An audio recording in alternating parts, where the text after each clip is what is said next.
രാവിലെ എഴുന്നേറ്റ് പ്രാർത്ഥിക്കുകയാണ്. ദിവസത്തിൽ നമ്മളൊരു ദിവസം നമ്മൾ പ്രാർത്ഥനയോടെ ദിവസത്തിലായിരിക്കുമെങ്കിൽ നമ്മുടെ ദിവസം അനുഗ്രഹിക്കുന്നതായിരിക്കും. നമ്മൾ അന്നത്തെ ദിവസം ഏറ്റവും അനുഗ്രഹവും എല്ലാവരും ഉറക്കമാണ്. മിക്ക വീടുകളിൽ ഇന്നത്തെ നല്ല വീടുകളാണുള്ളത്.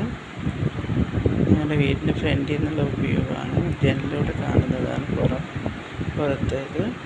അപ്പോൾ നമ്മുടെ ജീവിതത്തിൽ നമ്മൾ രാവിലെ എണീറ്റ് പ്രാർത്ഥനയോടെ നമ്മുടെ ദിവസം തുടങ്ങിയാൽ ദൈവം നമുക്ക് ഭയങ്കരമായിട്ട് അന്നത്തെ ദിവസം ഏറ്റവും അനുഗ്രഹമായിരിക്കും.